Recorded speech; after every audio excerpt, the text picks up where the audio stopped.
haciendo un periodismo comprometido con la democracia, con los derechos humanos, con la integración latinoamericana, y cuando todo eso se deteriora no son días para celebrar. Este es un día indudablemente triste, pero que hay que analizar, así que saludamos de antemano a nuestra editora general, Montserrat Rolano. Buenos días, Montse, gracias por estar acá. Muy buenos días, Pato, compartiendo también tu sentir. Sí, bueno, vamos a compartir palabras, reflexiones con nuestros panelistas del día de hoy. En primer lugar, con la socióloga e investigadora del Observatorio de Género y Equidad, Teresa Valdés. ¿Cómo estás, Tere? Buenos días, bienvenida, como siempre. Gracias, con el mismo sentimiento, un poquitito acongojada por lo que sucede en nuestra región. Sí, pues bueno, y con el doctor en Filosofía en Ciencia Política, Miguel Ángel Fernández. Miguel Ángel, muy bienvenido, muchas gracias por estar acá. Sí, pero... Ahora sí. Hola Patricio, hola Montserrat, hola Teresa, muy buenos días a todos, gracias por la invitación. Sí, bueno, saludos Miguel Ángel y Teresa. Lo comentábamos antes de salir al aire con Pato, lo más reciente que ha ocurrido, ¿no? Que se dio a conocer la tarde de ayer esta decisión del gobierno, del régimen, como lo queramos llamar, de Nicolás Maduro, de expulsar las misiones diplomáticas de 7 países, entre ellas nuestro país, con argumentos y una retórica, la verdad, bien agresiva, acusando de fascismo, ¿no? Es algo que ha sido recurrente en las últimas horas. Se retiró ya el embajador de Venezuela en Chile, Arévalo Méndez, y en las próximas horas debiera ocurrir lo mismo en el caso de Jaime Gazmuri y la misión diplomática. Cabe la pregunta de qué es lo que va a pasar con el consulado, ¿no? Porque eso es algo muy importante para los venezolanos residentes en nuestro país y los que están ingresando, ¿no? Constantemente.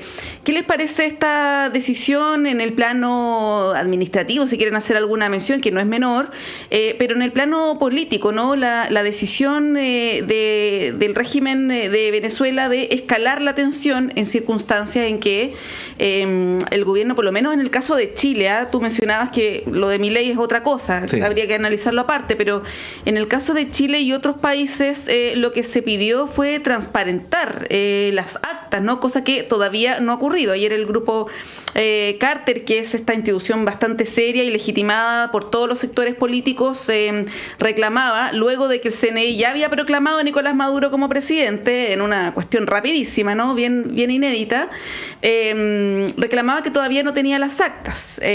Por lo tanto, todavía está la incertidumbre respecto de los resultados de la elección. ¿Cómo analizan el escenario y esta decisión, ¿no? De expulsar a las misiones diplomáticas que de alguna manera de facto rompen las relaciones diplomáticas entre ambos países? Ayer Gilberto Aranda explicaba ayer en la radio que es como un escaloncito más abajo que romper relaciones diplomáticas. Teresa. Bueno, estamos sobre todo con esta preocupación de una situación que se está moviendo tan rápido, en que yo me pregunto cuál es la estrategia del gobierno de Venezuela, de Maduro. Trato de entender para dónde va, porque extremar, digamos, avanzar pasos que son agresivos y todo, en un cuadro más amplio, uno dice, bueno, ¿cómo se alinean los distintos sectores y grupos? Porque si está en Brasil y otros países viendo, ¿no es cierto?, precisamente cómo llegar a una posibilidad de mostrar esas actas, ¿no es cierto?, de efectivamente transparentar esta división, digamos, entre los países de América Latina que parecerían los buenos y los menos buenos, o los malos, no sé qué. No sé cuál es la estrategia, porque de verdad que es muy radical lo que está haciendo.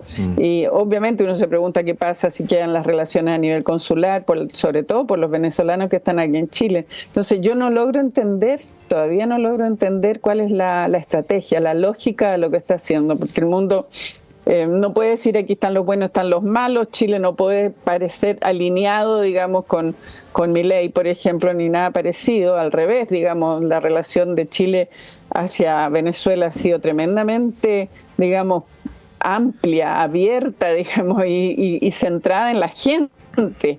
centrada en la gente, centrada en los venezolanos. Entonces, de verdad, yo no soy experta en relaciones internacionales, pero lo que más me impresiona es qué peones está moviendo, cuál es el escenario, digamos, cuál es el tablero de ajedrez en el cual se está moviendo Maduro, y con esa violencia, digamos, con esa virulencia de atacar, digamos, con los epítetos que ya conocemos. Entonces, no tengo mucho más que decir que sorprenderme y preocuparme mucho.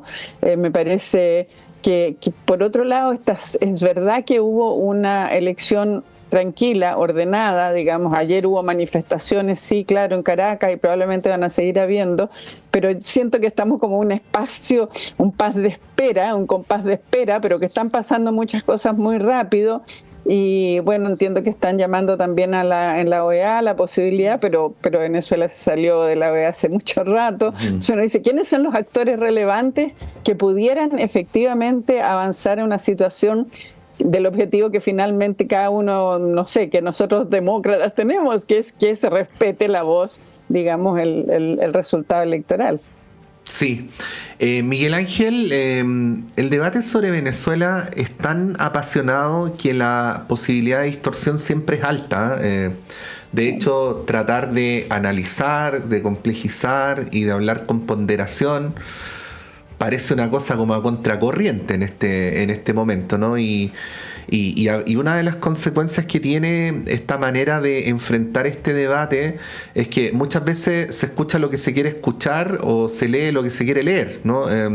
¿Y por qué hago toda esta introducción que es un poco larga? Porque quiero subrayar algo que lo conversábamos con Monse en la pausa y que ella dijo después, que es que, salvo Argentina, en ninguna declaración aparece la palabra fraude, cuando quiero decir de las cancillerías, ¿no? O sea, lo que se está pidiendo es que se entregue el respaldo de los resultados que se entregaron, que es, entre paréntesis, yo trataba de explicarlo más temprano en la mañana, lo mismo que se exige en todas las elecciones de todos los países del mundo. No es injerencismo. No es una cosa peculiar. Lo peculiar es que Venezuela es causa de muchas pasiones, ¿no? Pero no es distinto procedimentalmente a lo que se pide en cualquier otra elección. Y era lo que le preguntaba más temprano a Tomás de Rementería, al diputado, y era lo que te quería preguntar a ti, Miguel Ángel, si fuera posible, si tú me dices que no, te entendería perfecto, si fuera posible encontrar una racionalidad política en por qué las autoridades de Venezuela, a través de su Cancillería, escalaron de 1 a 100, ¿no? la conflictividad en un día. ¿Qué piensas que puede estar detrás de esa consideración? Mira, cuando uno ve el proceso de degradación democrática que ha sufrido Venezuela, hasta transformarse en el autoritarismo competitivo que es hoy día, ese es el término que nosotros utilizamos en ciencia política. De hecho, autoritarismo competitivo es una dictadura que se disfraza de democracia. Y eso es un proceso paulatino que ha ocurrido en la última década. Se han intervenido, se han cambiado las reglas electorales para favorecer al incumbente. El ejemplo de cómo es el voto en Venezuela es claro aquello. Es un voto muy extraño para cualquier país democrático con cierta tradición, como ha sido Chile en los últimos 30 años, o sería el mundo europeo. Esto de que cada partido pone una foto del candidato que está llevando la papeleta, y eso hace que parezca a Maduro 13 veces y el candidato de la oposición 3 o 5 veces, donde se han intervenido los órganos electorales, donde el garante de la seguridad de las actas es ministro del gobierno de los últimos 20 años. Entonces, cuando uno mira todo ese proceso, que es un proceso de intervención de los órganos electorales, de eso Latinoamérica tiene historia. La historia del PRI en el 70, durante que se gobernó 70 años en México, es testimonio de aquello. El fraude del 80 en Chile también es testimonio de aquello, por ejemplo, durante la dictadura de Pinochet. Entonces, cuando uno mira ese proceso, uno dice, ¿qué es lo que está ocurriendo hoy día? Y por eso hay que hacer un poco la historia corta de la intervención de los órganos electorales, que eso es lo que mata la democracia al final, la verdad de las cosas. Y cuando uno mira lo que está haciendo ahora las autoridades del gobierno venezolano, de escalar esto, a llegar a un punto de olvidarse que tienen millones de venezolanos fuera de su país que dependen de las relaciones diplomáticas, de las relaciones consulares, y que no es un número pequeño, ¿no es cierto? Por algo, algunos lo llaman la diáspora venezolana, se habla de 5 o 6 millones de personas afuera del país. La verdad las cosas es que cuando uno mira eso, uno dice, ¿qué está ocurriendo detrás? Y la verdad es que la respuesta es tan sencilla, creo yo, y tan racional como ver quiénes son los países que hoy en día han felicitado a Nicolás Maduro. China, una dictadura. O sea, lo que está haciendo el presidente Boric y lo que ha hecho los presidentes latinoamericanos, descontando a Argentina, es el camino a seguir. Irán, que acaba de salir de una elección también con muchos problemas, con muy poca transparencia. Rusia, otro autoritarismo competitivo, Vladimir Putin, 30 años en el poder. Cuando uno mira quién está felicitando a Nicolás Maduro, uno puede saber por qué están tan preocupados y por qué escalan tan rápido esto. Porque tienen que eliminar de alguna manera el foco en las actas, el foco en los mecanismos de disminución de participación electoral que hicieron. Lo que hicieron con los venezolanos fuera del país es realmente bochornoso. Si eso ocurriese en un país como Chile, estoy seguro que estaríamos hablando de eso 24/7 del gobierno turno que fuese. Con lo que evitaron en el territorio venezolano para, en algunos sectores, evitar que las personas pudieran ser veedores electorales o en el fondo apoderados de mesa. Entonces, cuando uno mira todo ese escenario, y es cierto, Venezuela despierta muchas pasiones y por eso hay que ver los elementos técnicos detrás de un proceso electoral que están intervenidos por el gobierno, que uno encuentra rápidamente quiénes son de un lado y de otro. La escala que está ocurriendo y lo que está generando en este momento el sistema latinoamericano es una respuesta a la desesperación de que por primera vez en 25 años realmente el chavismo, en este momento en posición de Nicolás Maduro, siente debilidad. Y cuando las dictaduras sienten debilidad comienzan a cometer los errores más graves que hacen, que es una hipótesis que se llama el egocentrismo del dictador, de hecho. En Chile lo tenemos clarísimo eso. O sea, el exceso de la fuerza como síntoma de desesperación, algo así. Sí, el exceso de la fuerza, el exceso, la mala racionalidad de corto plazo para intentar demostrar poderes porque se está desarmando el naipe interno. Y yo creo que lo que tienen, o sea, es tan así que uno puede ver hoy en día imágenes de estatuas de Hugo Chávez que está siendo destruida y no se ve a la policía o las fuerzas militares de Venezuela intentando evitar aquello. Y eso te demuestra algo. Si no estás cuidando... Hay una cosa muy interesante en política de las estatuas, que esto es una cosa... Cuando los ciudadanos deciden sacar las estatuas porque están intentando eliminar un régimen completo, dejarlo fuera del olvido. Esto es como los cementerios que los sacamos fuera de las ciudades. Y eso es algo que está viendo. Y la no respuesta a ese nivel, que la imagen es muy fuerte, te demuestra también que hay una debilidad interna del régimen de Maduro, que es lo que lo está llevando a cometer estos errores como literalmente ganarse enemigos donde tenían buenas relaciones en Latinoamérica, Brasil, Chile, etcétera. Sí, a propósito de lo último que dice Miguel Ángel, ayer Maduro hizo una conferencia de prensa bien extensa, donde se refirió a estos hechos, los atribuyó al fascismo y también a un intento de golpe de Estado y realizó un llamado a la movilización social de sus adherentes del chavismo para contrarrestar de alguna manera estas manifestaciones, así que es una cuestión que está totalmente en desarrollo, ¿no? No sabemos cómo va a evolucionar durante el día de hoy.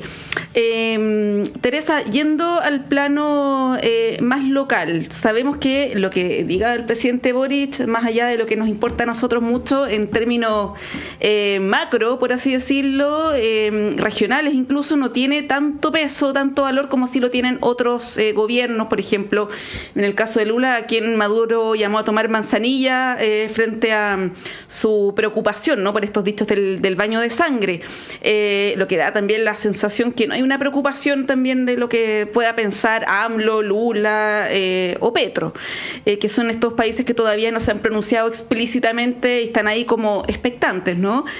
Pero en el plano interno, Teresa, acá también tenemos nuestra propia discusión respecto de la interpretación sobre la elección, ¿no? Y se apunta muy directamente al Partido Comunista, que es un partido que históricamente ha sido aliado de Venezuela, pese a que en su propio país el Partido Comunista, de hecho ayer emitió una declaración, el Partido Comunista de Venezuela es crítico. Ese partido anunció también... Opositor, sí. Es opositor. Y se usó la palabra fraude. Y se usó la palabra fraude, entre otros partidos también de centro izquierda, socialdemócratas, que también también son opositores a Maduro. Por lo tanto, esto no es una cuestión de izquierdas o derechas, ¿no? O izquierdas versus fascismo, o progresismo versus fascismo. Yo por lo menos no lo interpreto de esa manera. Pero en Chile se da esta discusión, Teresa, y te quería preguntar cómo lo ves, ¿no? Porque ayer hubo declaraciones bien altisonantes de senadores del socialismo democrático y de varios representantes de ese sector manifestando su incomodidad, vamos a decirlo así, de una alianza con el Partido Comunista en las circunstancias actuales. Ayer le preguntábamos también a otro de nuestros panelistas, Alejandro Olivares, si es que esto podía tener repercusión en el sector antes que se generaran todas estas reacciones, y él decía que sí, porque el tema Venezuela se transformó en un asunto de política interna, ya no es algo relativo a la política exterior, como otros temas, Cuba, China, en fin. ¿Cómo lo analizas tú en esa clave, ¿no? de la política interna y de las relaciones al interior de la centroizquierda, con la izquierda? Bueno, nosotros tenemos nuestra propia pequeña caldera del diablo. Yo pienso que tienen que bajar las pasiones, o sea, en este minuto no me pronunciaría, digamos, porque creo que está el escenario tan móvil y tanto, pienso que es incómodo y difícil absolutamente para quienes han sido cercanos o han apoyado, digamos, históricamente el proceso chavista, que en sus orígenes uno podría haber tenido una mirada distinta, porque Chávez no es lo mismo que Maduro, pero yo pienso que tienen que decantar las pasiones, y que me parece muy bien la postura que ha tomado el gobierno y también las ministras, digamos, la ministra vocera que es del Partido Comunista, ¿no es cierto? Aquí hay un tema en que estamos cautelando principios y que estamos teniendo una posición de Estado, y yo creo que eso evidentemente genera tensiones, pero yo esperaría que bajen las pasiones, porque tenemos un tema que yo pienso que el hecho de que ser ya exigido retirar a los diplomáticos, digamos, a toda la embajada, también puede cambiar, digamos, esa visión, digamos, de algunos grupos acá, algunos sectores en Chile, porque es un escalamiento que no tiene nada que ver, digamos, con decir, mira, este es un régimen que está haciéndolo bien o que tiene un principio, qué sé yo, sino que tiene que ver, digamos, con otro nivel, digamos, con otro nivel de problemas. Entonces yo pienso que tenemos que esperar que se calmen un poco las aguas, bajen las pasiones y veamos qué va a pasar en el escenario internacional para ver cómo eso impacta al escenario nacional. No me parece, digamos, que se esté exigiendo que salga el Partido Comunista al gobierno. O sea, todas esas cosas me parecen que son absolutamente desproporcionadas, porque no tienen, digamos, no tienen que ver, digamos, con lo que estamos trabajando y tratando de avanzar, que es tener un país en el cual tenemos alguna serie de problemas pendientes, como la reforma de las pensiones, la reforma tributaria. Entonces, espero que se calmen las aguas. Sí, yo me preguntaba ayer, ¿será que el oficialismo pudiera llegar a resquebrajarse por Venezuela? Por muy importante que sea Venezuela, ¿no? Y puesto en ese eventual escenario, pensaba, es del tipo de cosas que los historiadores en 40 años más señalarían muy críticamente, ¿no? Bueno, ¿cómo lo ves tú, Miguel Ángel? Más temprano Tomás de Rementería llamó a bajarle un poco las pasiones al tema. De hecho, me llamó la atención, defendió al Partido Comunista. O sea, primero dijo que de la declaración que publicaron, aunque algunos entendieron que avalaba la elección, él entendió que el Partido Comunista también se sumaba a la solicitud de que hubiera un conteo abierto de las actas. También señaló que la presidenta de la Cámara de Diputados, Carol Cariola, había jugado un liderazgo en el tema de la declaración que salió ayer desde la Cámara, y también destacó la declaración de la ministra Vallejo al respecto. Pero bueno, el tema está ahí. ¿Cómo lo ves?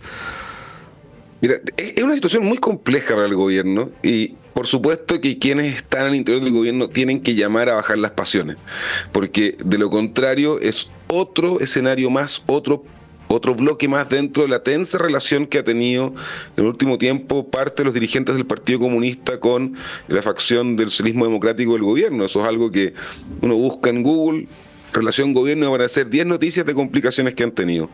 Pero fíjate que hay algo ahí que es muy relevante, y creo que más allá de la política contingente, bien sabemos los chilenos de lo que se generó, y mis colegas sociólogos políticos hablaron como, ¿no es cierto?, el clivaje autoritarismo-democracia a partir del 90. Bien lo supimos, bien lo sufrimos, bien vimos los efectos electorales de eso también en el tiempo en nuestro país. y cada cierto tiempo todavía, de hecho, aparecen ciertos vestigios de esto. Y el Partido Comunista, que internamente uno puede decir no tiene esa historia del Partido Comunista Internacional, en esto se está equivocando rotundamente, porque no se le está pidiendo, de hecho, más allá de Milei, que ya lo comentaba, no se le está pidiendo al gobierno de Venezuela que declare fraude, se le está pidiendo que muestre las actas de votos, le está pidiendo que haga conteo transparente, que es lo mínimo en un proceso democrático. Entonces, ahí, y eso va a generar tensiones internas, independiente que sea afuera, en términos, ¿no es cierto?, públicos, se va a intentar bajar la tensión. Yo me imagino que los partidos de la ex Concertación por la Democracia, que uno sabe lo que hicieron, lo leí entre el año 85 y el 88 para poder tener un plebiscito lo más transparente posible, teniendo un sistema paralelo de conteo de votos, ¿no es cierto? No van a mirar con buenos ojos el hecho que el Partido Comunista no acepte ese mismo nivel de transparencia en la elección de un régimen que pueden tener cierta afinidad política o histórica con las figuras que lo construyeron. Entonces, está bien que públicamente hay que bajar tensión porque su coalición de gobierno depende de esto, pero la diferencia política acá ya no es de contingencia, es de una línea moral, en base a la historia de los sistemas de dictadores en Latinoamérica. O sea, y eso creo que es muy fundamental. Entonces, bajarle el perfil. Porque el presidente, te lo voy a repetir, no está diciendo ninguna palabra, está pidiendo el mínimo. Y que es lo que se tiene que pedir a cualquier país. La respuesta, la escalada de Venezuela, y de alguna manera esto pone en tensión también dos bloques del Partido Comunista. Un bloque más joven, que está representado, por ejemplo, por Carol Cariola, quien igual que yo es de Concepción, y además de eso, un bloque de la hueste más antigua, que a esa a mí me cuesta realmente entenderla, por qué no está del lado de la transparencia electoral, de los veedores electorales, de los derechos de los ciudadanos en términos de democracia, porque es cierto, decir necesitamos transparencia le quita de alguna manera un piso un poco al gobierno de Maduro, y eso tiene un efecto político, pero por último haces omisión al respecto. O sea, por lo mínimo no salgas a respaldarlo si es que hay al menos, ¿no es cierto?, algún nivel de duda sobre cómo se dio el proceso electoral. Y eso va a tener efectos internos, porque es una línea más allá de política pública. Uno puede ponerse de acuerdo en 3 puntos de reparto, 3 puntos para acá, 4 o 2. Hay ciertas líneas morales que bien lo sabe la historia del país que son difíciles de cruzar. Sí, oye, qué ganas de saber la discusión interna del PC para haber emitido esa declaración que es bastante neutra, podríamos decir, ¿no? Dentro de lo que es la postura del Partido Comunista, porque recordemos que el domingo, ese mismo día de la elección, Lautaro Carmona dijo en la Radio Nuevo Mundo, que es propiedad del PC, que esperaba que triunfara el proyecto bolivariano, vale decir que fuera reelecto Maduro, y que él creía que la oposición no iba a reconocer los resultados, entre otras cosas. Habló de que era un proyecto que había sido beneficioso para Venezuela, en fin, con una convicción, ¿no?, que es una cuestión que no se cambia de la noche a la mañana. Por lo tanto, la declaración es bastante neutra en ese sentido. Tenemos que hacer una pausa, pero a ver si le damos una vuelta extra a este tema, porque efectivamente el PC, y no me gusta personalizarlo en el PC, pero en este caso creo que es más o menos así. No ha habido nadie del socialismo democrático o de otros partidos que integren el oficialismo que haya reconocido, el Frente Amplio, ha sido bien categórico, que haya reconocido, avalado lo que ocurrió en Venezuela. Fidel Espinosa, el senador, tuvo ahí un lapsus que después se retractó, pero aparte de eso no ha habido más declaraciones, pero sí parlamentarios del Partido Comunista lo han hecho a través de sus redes sociales, de alguna manera avalando, ¿no?, lo que ocurrió el día domingo. Y esto pone en una posición complicada al partido, porque va a tener que tomar una decisión, ¿no? Sí, estar con la posición del gobierno en un contexto donde además hay una crisis diplomática, no solamente que el canciller ofendió al presidente Boric, como ya lo ha hecho varias veces, ¿no?, con los peores epítetos, o como lo ha hecho también Diosdado Cabello, sino que ya estamos en un terreno de una crisis diplomática, o mantener una posición histórica del partido, y donde también le habla a un sector que representa a su base de apoyo, como ha ocurrido con distintas situaciones en el pasado reciente. Lo que ocurrió con Villa Francia, por ejemplo, es un ejemplo de aquello, y tantos otros. Y esto va a tensionar evidentemente al oficialismo. Les propongo que le demos una vueltita adicional a este tema cuando son las 9 en punto. Hacemos un breve corte y a la vuelta retomamos las conversaciones aquí en Radio Análisis.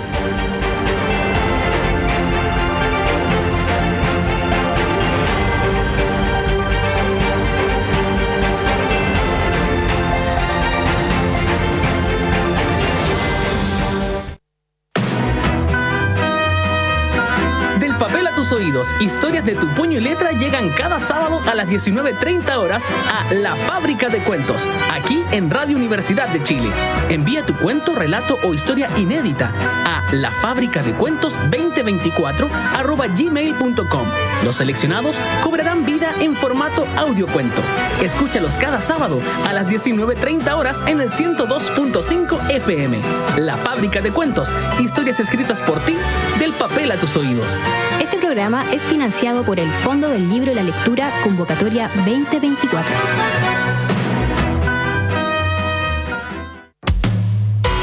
Conciencias y Educación, un programa de la Facultad de Ciencias de la Universidad de Chile dedicado a mostrar el estado de la ciencia de frontera y analizar las políticas educacionales y contenidos programáticos sobre educación científica y educación ambiental. Hola amigas y amigos, soy Raúl Morales Segura, decano de la Facultad de Ciencias de la Universidad de Chile, y deseo invitarles a acompañarnos en nuestro programa Conciencias y Educación cada viernes a las 12 horas en Radio Universidad de Chile. Conciencias y Educación, un programa para una ciudadanía más demandada en los avances científicos, tecnológicos y ambientales, en el 102.5 FM y radio.uchile.cl. Hola, soy el periodista y locutor Luis Hernán Schwaner y quiero invitarles a compartir cada viernes a través de Radio Universidad de Chile El Último Café. El Último Café, cada viernes a las 22 horas en Radio Universidad de Chile, 102.5 FM y en nuestra señal online en www.radio.uchile.cl.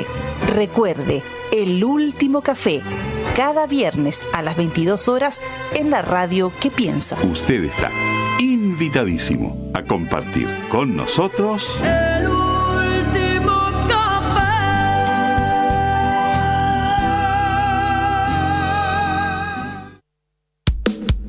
Sábados en la mañana, ¡qué emoción! Con la familia juntos y en sintonía. Música por la radio, pura diversión. Dime el nombre del programa. ¿Ya lo sabes? Así lo creo. Es para niños y grandes y no te lo puedes perder. La respuesta es fácil. ¡Que siga el recreo! Te esperamos todos los sábados a las 9 de la mañana por Radio Universidad de Chile y señal online, en nuestro programa radial para niñas y niños. Programa creado por CRIN Chile y financiado por el Fondo para el Fomento de la Música Nacional, Convocatoria 2024. El recreo, que siga el recreo, que siga el recreo y no se acabe más. Radio Universidad de Chile, tu conexión privilegiada con la música nacional, galardonada como radio fundamental de la música chilena 2024. Aguas Trayén o Cascada en Mapudungún es la mejor agua purificada con tecnología de última generación. Para más información, visite su página web www.aguastrayen.com.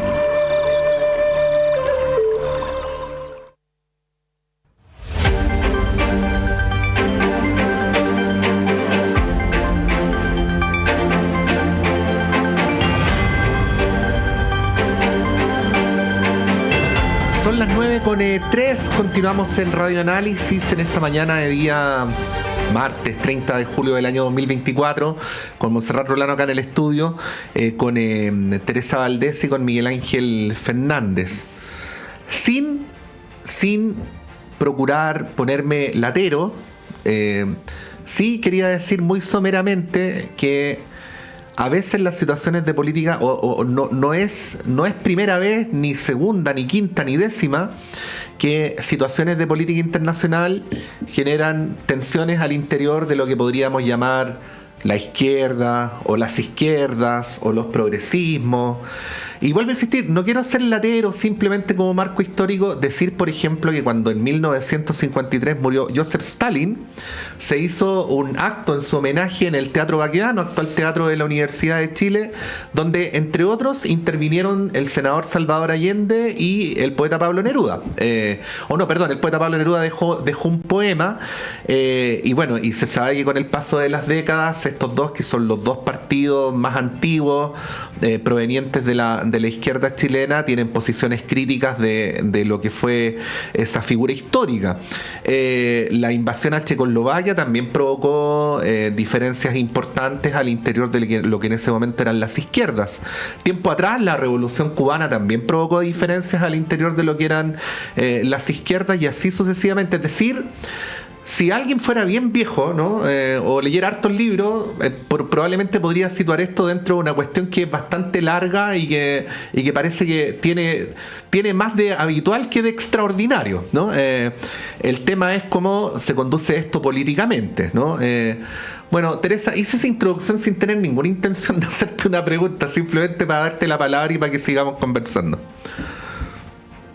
Me parece súper interesante tu intervención, porque yo estaba pensando lo mismo. O sea, este tiempo largo, cuando uno mira en el tiempo largo como los distintos sucedidos en esta materia, y que efectivamente el mundo, digamos, del mundo del Partido Comunista tiene mucha heterogeneidad, tiene más heterogeneidad de la que creemos, y yo pienso que hoy día se expresa fuertemente, que hoy día debe haber un tremendo debate, pero hay esta visión histórica de que a lo largo de los años se han sostenido ciertas posiciones, entonces como que se trata de mantener una cierta consistencia, pero que es totalmente desbaratada por los hechos posteriores o por los hechos, digamos, más concretos. Yo sigo pensando que tenemos una preocupación principal en este país respecto a lo que sucede en Venezuela, que son los venezolanos que están en Chile, y que yo creo que eso es algo que nos tiene que poner en sintonía.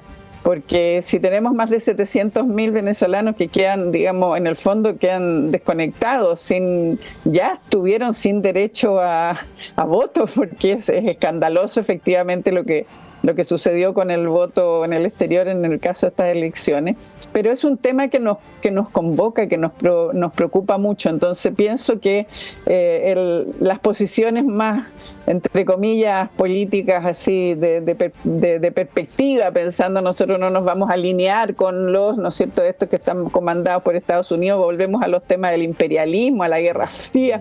Pienso que eso es un segmento, pero que de verdad la preocupación principal, y pienso que el Partido Comunista sí tiene capacidad de pragmatismo, sí tiene capacidad de auscultar, digamos, los temas que nos están, digamos, preocupando tremendamente en este país. Pienso, digamos, que va a haber una creciente preocupación por los temas de la gente. A mí me parece que como tema interno, el tema de una inmigración que claramente hemos escuchado estos días, ¿no es cierto?, que quiere volver a Venezuela, que quiere recuperar su tierra, que quiere volver, es algo que nos preocupa porque además nos genera una cantidad de tensiones internas. Entonces me veía, digamos, diciendo, dentro de esta perspectiva de apaciguamiento de las pasiones, va a tener que ver también con los temas que nos preocupan y nos ocupan dentro de este país, y que el mayor respeto, digamos, a las necesidades de gente que ha tenido que salir de su país en una diáspora que no tiene que ver con lo que nosotros probablemente vivimos en términos políticos, pero que sí es una situación que genera temas severos en este país y que genera temas dolorosos para esa gente. Entonces, pienso que ahí hay dentro de ese ámbito, nunca he podido ser anticomunista, porque me parece que es algo que no corresponde, que además no corresponde en estos tiempos son absolutamente otros. Pienso que el Partido Comunista ha hecho aportes muy significativos a la democracia en este país. Pienso que siempre cuando me dicen qué cosas particulares tiene Chile, digo, Chile tiene un Partido Comunista, es una particularidad, digamos, algo extraordinario, y tiene un Partido Comunista que está en la democracia, que está en el gobierno, que colabora con políticas públicas, ¿no es cierto?, que pueden pueden ser calificadas de socialdemócrata y cosas, pero está aquí, está aportando con su gente, que es gente tremendamente valiosa. Entonces pienso, digamos, que va a haber ahí ese debate interno y donde se juega estas miradas históricas, estas experiencias históricas con lo que realmente nos convoca hoy día. Soy, para variar, un optimista, pero hay que bajar las pasiones, hay que ir a ver, digamos, a qué es lo que está pasando, cuáles son las urgencias y no traicionar principios democráticos. Es muy doloroso para quienes vivimos la dictadura de Pinochet, que trabajamos como trabajamos por el plebiscito, que supimos lo que costó conseguir, ¿no es cierto?, perder el miedo frente a la amenaza, digamos, de Pinochet. Es muy doloroso, digamos, este otro proceso en el cual, claro, no existe una oposición articulada, uno puede hacer muchas críticas políticas a la oposición en Venezuela y explicar muchos temas desde ese lado, pero es muy doloroso, digamos, para nosotros que trabajamos como trabajamos por el triunfo del no, digamos, sentir de que en otra realidad te puedan, digamos, quitar o hacer, digamos, no transparentar qué es lo que realmente sucedió. O sea, todos queremos ver dónde están las actas, y que podamos saber un respaldo, digamos, sobre todo por las y los venezolanos que están en este país.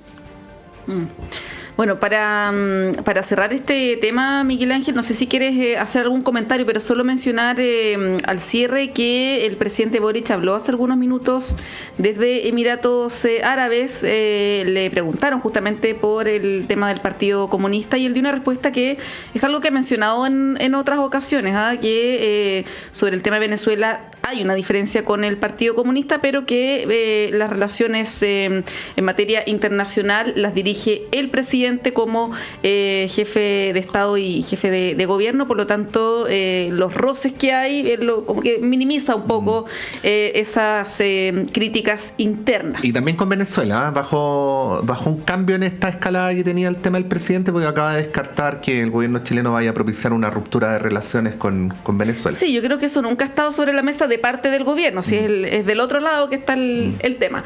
Miguel Ángel, no sé si quieres agregar algo sobre este punto. Sí, 2 puntos sobre lo que dijo el presidente. Me parece que está en el camino acertado. Él efectivamente es jefe de Estado y tiene que velar por las relaciones de largo plazo de Chile. Lo que hace el interior de su coalición me parece que es lo que como líder político la coalición tiene que hacer. Uno puede tener críticas políticas acerca de aquello, pero es bien entendible que intente bajar las pasiones, como bien decía la Teresa. Y fíjense que es tan importante, me acordé de algo en la pausa. ¿Cómo supimos del fraude de Fujimori en Perú? Fue gracias a las actas. Hace 20 años atrás. Fujimori se transformó en un dictadorcillo, nunca llegó a ser dictador tan pleno, o sea, para no darle tanta importancia, la verdad las cosas, y cuando intentó reelegirse ya eternamente, destruyendo los órganos electorales, con todas las atrocidades de derechos humanos que hizo, especialmente con mujeres en Perú, lo descubrieron por las actas. Y evitamos así que el siglo XXI partiera en Latinoamérica con un dictador con lo complejo que fue el caso peruano durante los 90.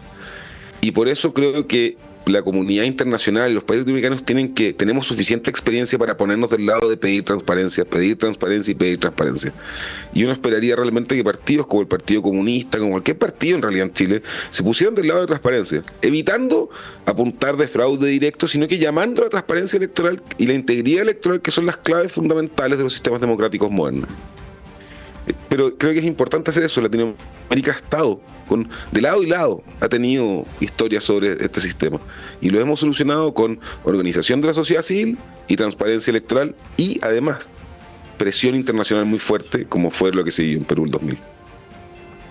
Bueno, vamos a llevarlos a otro tema, porque ayer, durante todo el día hasta la noche, se cerraron las listas para la cuádruple elección: concejales, alcaldes, gobernadores regionales, consejeros regionales.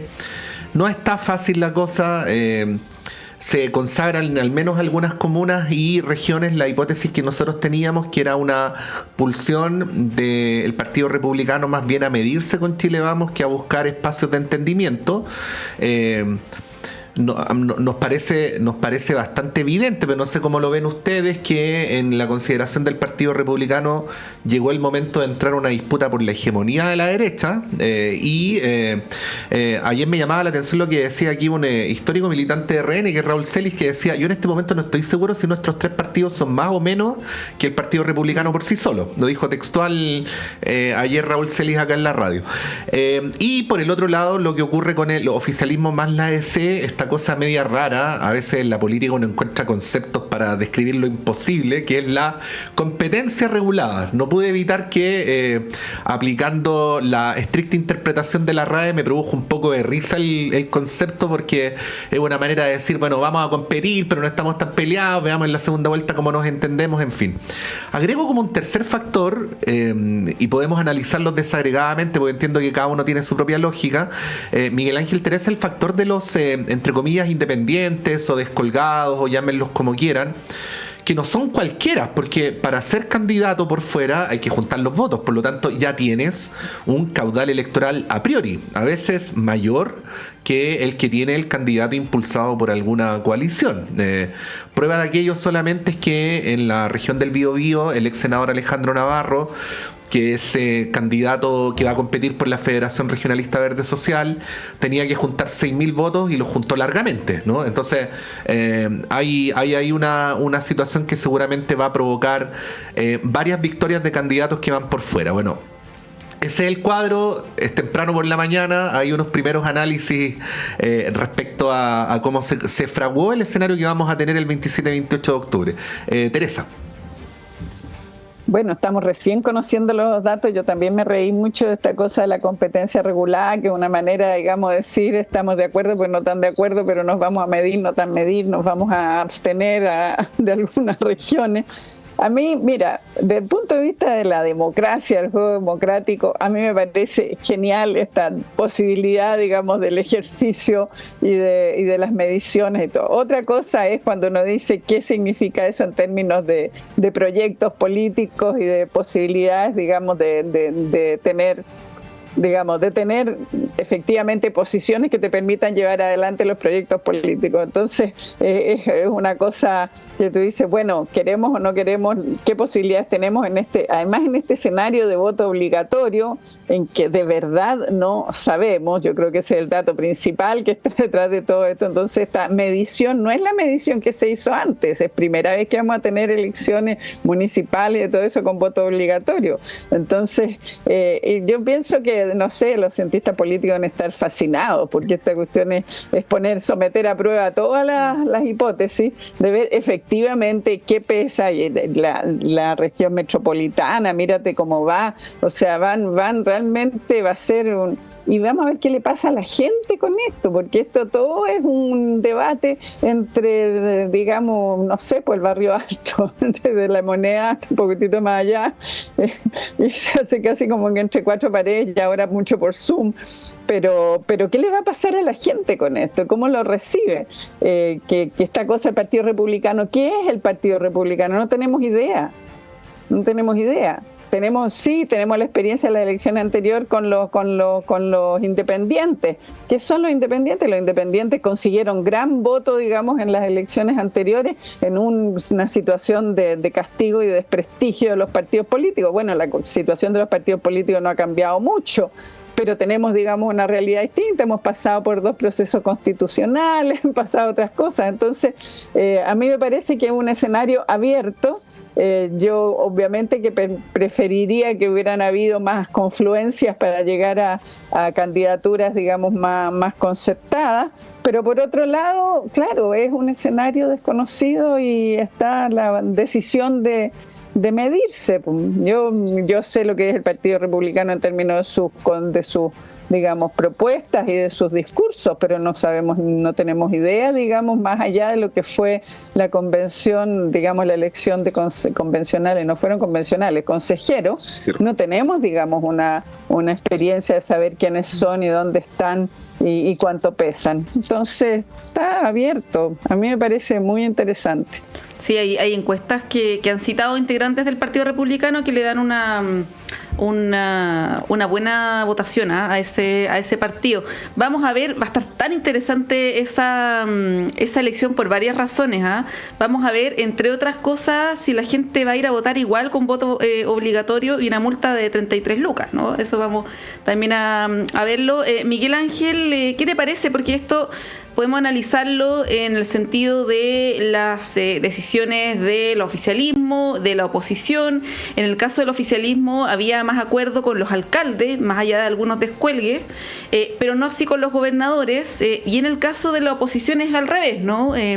Hay varias comunas emblemáticas donde van a haber competencias descarnadas ahí dentro del mismo sector, Recoleta, ¿no? El caso de Santiago va a ser bien interesante con Rosario Carvajal, con Mario Desbordes, con el candidato Aldo Duque, ¿no? Bien interesante. Y en la gobernación metropolitana también va a ser interesante lo que ocurra. Y finalmente RN, ¿se acuerdan que se había hablado que Carla Rubilar podía ser la candidata? Finalmente va a ser Francisco Rego, militante de RN, y que es conocido por ser panelista de un programa que se emite por el cable y también por YouTube, entiendo, ¿no? Hay varios panelistas acá en la radio. Sí, por el programa Sin Filtros. Vamos a ver también si es que eso efectivamente representa algo, ¿no? Si es que ser una figura pública en un programa de televisión genera algún efecto electoral. Vamos a ver tantas cosas, pero por lo pronto, Miguel Ángel, ¿qué te parece lo que pasó ayer, ¿no? Y si tienes alguna estimación o alguna proyección. Mira, es muy divertido porque primero estoy muy de acuerdo con lo que decía Teresa. Esto es una elección inaugural. Es la primera elección con registro automático y voto obligatorio.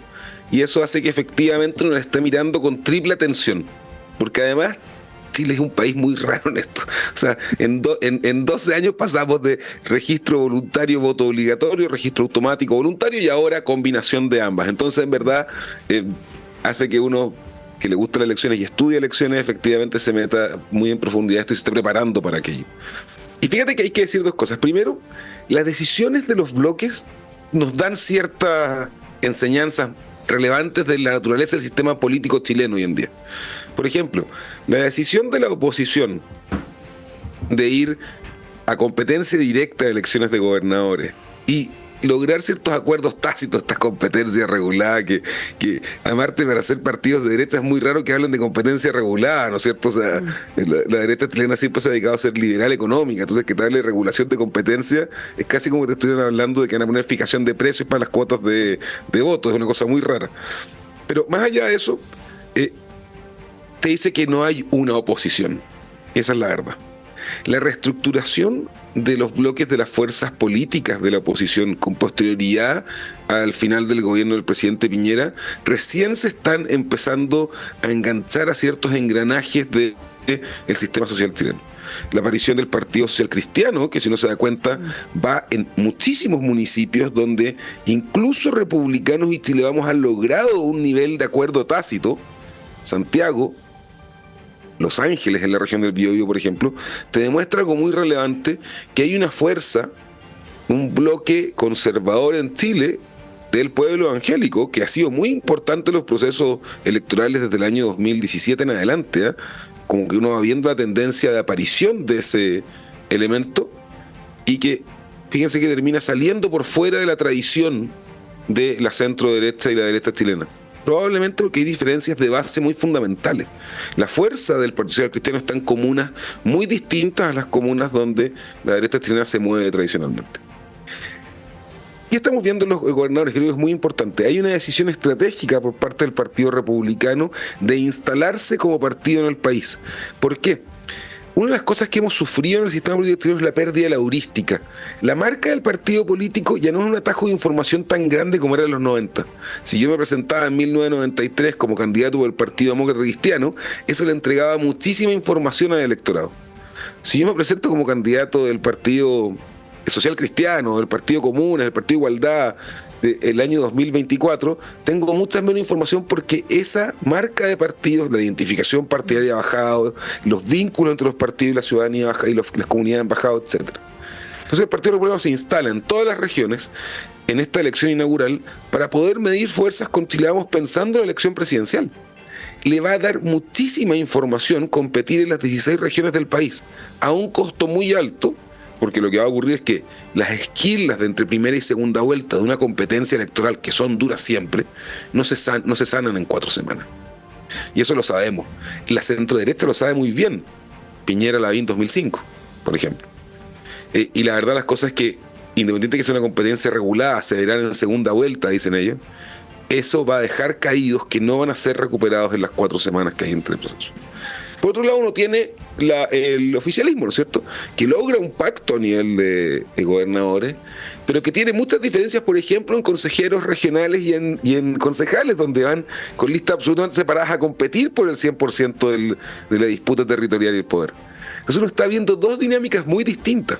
Una dinámica en la oposición que recién se está intentando poner de acuerdo después de su explosión, atomización de su propio sistema de partidos. Y por otro lado uno tiene un oficialismo que está intentando convivir internamente en un gobierno con ciertas rencillas, que lo hace tener roce, pero que tiene un pacto electoral bastante más maduro que la oposición. Y por eso en un pacto electoral, que no es lo mismo que un pacto programático, esto no es la concertación de partidos por la democracia, o sea, es absolutamente distinto, lo que termina ocurriendo es que logra llegar a acuerdos electorales. Mismos acuerdos electorales que la historia política de Chile nos dice fueron parte fundamental de la década del 50 y del 60, donde había mucho acuerdo electoral y muy poco acuerdo programático algunas veces. Y eso es lo que estamos viendo hoy en día, y creo que por eso estoy de acuerdo con lo que dice Teresa, y la elección de octubre va a ser muy interesante, nos va a dar mucha información, porque aparte hay un tema, uno puede intentar proyectar, y lo que intentamos proyectar hoy en día es que va a haber mucha competencia por tener más información, porque los partidos no saben dónde están parados hoy en día. Y las encuestas te muestran cosas muy distintas. Esa es la reflexión que puedo dar un par de horas después de que cerró la inscripción. No puedo mucho más que eso, Patricio. Oye, no, pero no es poco, bueno, y lo último que tú dijiste es una de las razones que enarbolan quienes defienden el voto obligatorio. Que no sé si es tu caso, pero quienes defienden el voto obligatorio dicen... En un contexto donde las fuerzas políticas se mueven solo en función de quienes concurren a votar, una de las consecuencias indirectas es que se empiezan a producir procesos de desconocimiento del país real, ¿no? Independientemente de que hay algunos que concurren y son los más interesados en la política, al fin y al cabo las políticas públicas son para todos y por lo tanto hay que buscar mecanismos que permitan auscultar mejor. Bueno, de hecho fue una suerte de idea que tendió a prevalecer en los días previos al plebiscito del año 2022 entre los sectores progresistas, de decir, oye, no conocíamos cómo era el Chile real, ¿no? Entonces, de alguna manera esto que vamos a tener ahora nos va a volver a retrotraer esas discusiones que son bien interesantes, que es cómo se relacionan partidos políticos con sistemas electorales, con sociedades, y muy en particular en esta época de cambios mucho más rápidos que los que teníamos antes, donde los países eran culturalmente más estables en periodos más largos de tiempo. Teresa, no sé si está respecto a agregar algo antes de que vayamos cerrando nuestro panel de este día martes. Sí. Sí, yo tengo una preocupación, obviamente, desde las mujeres. Vamos a ver cuántas mujeres van a llevar de candidatos, qué es lo que ha pasado, digamos, porque en la definición de candidaturas es donde se juega el compromiso y la perspectiva de los partidos respecto de la igualdad de la participación de las mujeres en la escena política. Entonces, claro, mucha encuesta y mucho todo, y uno sabe que las mujeres a la hora de las encuestas tenemos tremendas desventajas, entonces sospecho de que vamos a tener una baja. Obviamente no he tenido tiempo de mirar las listas, pero sospecho que vamos a tener, digamos, pocas mujeres postulando, y eso reproduce, digamos, esta sensación de que mientras no tengamos unas leyes que obliguen a la participación, porque no tenemos en este espacio, no tenemos ninguna norma ni paritaria ni nada, ni de cuota, vamos a seguir, digamos, en un estado de una democracia que no nos refleja y no nos representa plenamente. Somos más del 50% del electorado. Sin embargo, cuando pasamos por estos procesos partidarios de selección de candidaturas, los mecanismos de cómo se eligen las candidaturas, perdemos como en la guerra nomás. Pues entonces yo estoy personalmente muy involucrada, y como mujeres y como movimiento de mujeres vamos a estar observando y vamos a ver cómo cumplen los partidos con sus definiciones de que están por la igualdad, porque en la práctica la igualdad, por Dios que cuesta construirla, porque porque cuando estamos en las esferas del poder, el poder pareciera, digamos, ser esquivo para las mujeres, porque no entramos, o sea, ahí podemos hacer largos análisis, pero eso sería lo que quisiera yo, poner aquí la nota y vamos a ver qué sucede. Esto para decir que necesitamos leyes de acción afirmativa para que la igualdad, la participación igualitaria sea una realidad y no solo una declaración cuando hacemos, digamos, así, invitaciones o tratamos de seducir al electorado. Sí, yo me sumo a esa reflexión, Teresa. Pasamos por 2 procesos constitucionales y después del fracaso de ambos nadie más volvió a hablar de paridad, ¿no? Creo que es importante volver a instalar ese tema. Vamos a quedar muy pendientes de estos asuntos que hemos discutido en el panel, ¿no? El seguimiento de lo que ocurre en Venezuela y también a las repercusiones tras las inscripciones de anoche, y también algo que va a ocurrir en los próximos segundos, que es la publicación de la última encuesta CEP, ¿no? Que empieza ahora a las 9:30, así que vamos a estar muy pendientes de aquello. Miguel Ángel Fernández, muchas gracias por acompañarnos durante esta mañana. Que estés muy bien. Muchas gracias a ustedes. Buen día a todos. Igualmente, mucho Teresa gusto. Valdés, que estés muy bien, que tengas un buen día. Sí. Gracias Miguel Ángel, gracias a todos. Bien, con Patricio nos vamos a una pausa y a la vuelta estará Claudio Medrano aquí con ustedes.